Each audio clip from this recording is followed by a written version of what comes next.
오늘 할 이야기는 대통령이 최상병 사건의 외압을 행사했는가에 대한 이야기이다. 일단 수사권에 대한 이야기도 제작 중입니다.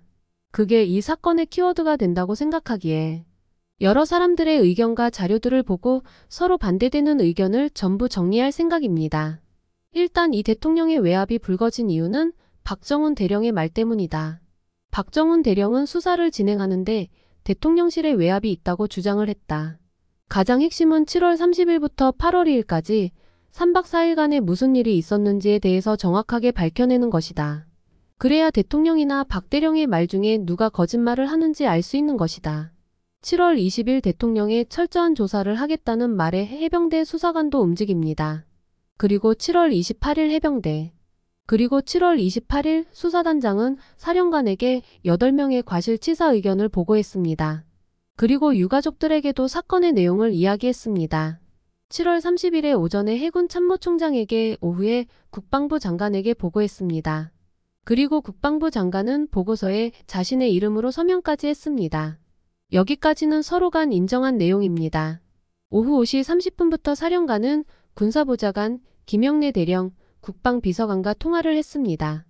여기 대부분은 대통령실과 관련이 되어 있기에 여기서부터 사람들은 의심하기 시작을 한 겁니다. 7월 31일에 대통령은 안보실과 비서실 회의를 주재했다. 여기서 박 대령은 1사단 수사 결과에 대해서 대통령이 경로했다고 들었다고 이야기했다. 그 이야기는 사령관으로부터 들었다고 꾸준하게 이야기하고 있다. 하지만 사령관은 그런 적이 없다고 계속 부인을 하고 있는 상황입니다. 그리고 조태용 국가안보실장은 최 상병 사건은 보고한 사실이 없다고 계속 이야기를 했습니다. 자, 여기서 외압이라고 주장을 하는 것은 오후 2시에 수사 결과를 발표할 예정이었습니다. 하지만 이런 일들로 발표가 막혔다고 박 대령은 주장을 하고 있다. 이제 이 의견을 뒷받침하는 것이 공수처 수사에서 나왔다. 공수처는 국방부 장관의 통화 내역을 분석했더니 11시 54분에 02-800-7070의 번호로 이종섭 장관에게 연락이 왔다. 이 번호는 대통령실의 유선전화, 즉 일반 전화로 누군가와 연락했다는 것이다. 누구와 연락했는지는 아직 정확하게 밝혀진 것은 없다. 그저 민주당은 대통령이 그랬을 것이라고 추측하고 있는 것이다. 그리고 11시 56분에 이종섭 장관은 박진희 군사보좌관의 전화로 김계환에게 전화를 걸어 1분 14초 통화하며 언론 브리핑과 국회 설명 홀딩, 수사 결과 이첩 보류 지시했다. 이것은 김계환 사령관이 국회에서 이야기를 한 내용이다. 그리고 사령관이 박 대령에게 복귀하라고 지시했다고 한다. 그리고 브리핑이 취소되었다. 그리고 이종섭 장관은 회의를 통해 수사 결과에 누구누구를 적지 말라고 지시했다. 그 이유는 초급 간부들이 굉장히 힘들 것 같아서 지시했다고 이야기했다. 그 이후에 유재은 법무관리관이 박정훈 대령에게 혐의자, 혐의 내용, 죄명을 전부 빼라고 지시했다. 조사보고서에 경찰 이첩을 중단하라고 지시를 내렸다고 했다. 여기 다음부터 사령관과 수사단장의 의견이 갈립니다. 수사단장 박 대령은 사령관이 VIP가 경로한 후에 국방부 장관과 통화를 했다고 한다. 사령관은 전혀 그런 사실이 없다고 주장을 하고 있는 것이다. 국방부 장관은 그런 명령을 내린 이유는 법무관리관으로부터 의견을 듣고 타당한 의견이라서 받아들였다는 입장입니다. 그 내용이 구체적인 혐의를 적시하면 수사에 영향을 미칠 수도 있다는 이야기를 받아들였다는 이야기입니다. 그 다음에 8월 2일에 박 대령은 수사 결과 안에 8명이 과실치사 혐의가 담긴 수사자료를 경상북도 경찰청에 이첩을 했습니다. 그리고 국방부가 자료를 회수하는 과정에서 사령관과 국가안보실 2차장이 전화를 했던 사실을 밝혀졌다.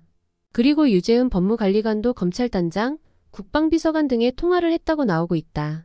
그래서 대통령실이 외압을 행사한 것이 아니냐는 의구심을 내비치고 있는 상황이다. 8월 2일에 대통령이 국방부 장관에게 3차례 통화한 것에 대해서도 사람들은 의문을 가지고 있다. 이제 여기서 대통령실이 어디까지 개입해야 직권남용인지를 결정해야 합니다. 수사 결과만 받아도 직권남용인지, 어디까지 지시해야 직권남용인지를 결정해야 합니다. 제가 민주당의 의견을 보면 생각을 한 의견입니다.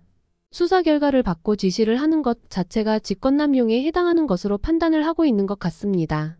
이게 민주당을 탓하기도 그럽니다. 박근혜 때도 문재인 때도 직권남용 혐의가 계속 적용이 되고 조사가 진행이 되었습니다. 그래서 저는 어디까지 대통령이 개입되었을 때 직권남용인지를 여러분들에게 의견을 묻고 싶습니다.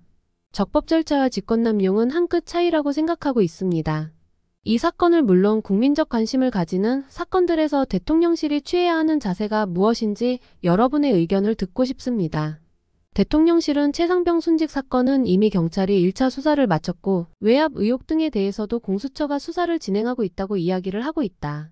저는 민주당이 경찰과 공수처의 수사 결과를 존중하지 않은 채 특검을 밀어붙인다는 의견도 어느 정도 동의를 하고 있습니다. 저는 수사권에 상관없이 대통령의 외압이 되려면 특정인을 빼라고 말했다면 외압이라고 생각합니다. 다만 대통령실은 특정인을 빼라고 한 적이 없다고 거듭 이야기를 하고 있다. 공수처는 국방부와 대통령실 관계자들이 해병대 수사단의 수사에 외압을 가했는지에 대해서 수사를 하고 있는 중이다. 특검법 반대를 말하는 사람의 의견 중에는 외압이 형성되려면 수사권이 있어야 외압이 형성된다고 이야기하고 있습니다. 거기에 대해서는 다음에 이야기하려고 합니다. 이 사건이 정치적으로도 이용이 된다고 이야기하고 있습니다. 저는 대부분의 사건은 정치인들은 정치적으로 이용을 한다고 생각합니다. 저는 세월호나 이태원 참사를 대통령에게 책임을 묻는 것은 잘못되었다고 생각합니다. 그 사건들에는 대통령의 개입이 전혀 없다고 생각합니다. 하지만 이 사건은 각종 의혹과 증거들이 나오는 상황이라서 모르겠습니다. 그래서 여러분들에게 물어보는 겁니다. 대통령실이 어디까지는 개입이 가능한지와 외압이 아니라는 것과 맞다는 의견을 물어보고 싶습니다. 수사권에 관한 이야기도 할 생각인데 댓글로 거기에 관해서도 이야기해 주시면 좋습니다. 저는 영상들이 올리는 것이 여러 사람의 의견을 듣고 싶어서입니다. 저는 이렇게 생각하는데 여러분의 생각은 어떤가요?입니다. 제가 틀릴 수도 있고 여러분들이 틀릴 수도 있습니다. 저는 그 과정에서 정답을 찾아가는 것으로 생각합니다. 그러니 적극적인 의견을 이야기해 주십시오. 답글이나 하트는 안 누를 수 있지만 댓글을 보면서 곰곰이 생각하고 제 생각을 수정할 수 있습니다. 오늘은 주저리가 조금 많았습니다. 그래도 여러분에게 이런 말을 하니까 조금 편안하네요. 이상 자유로운 이야기였습니다.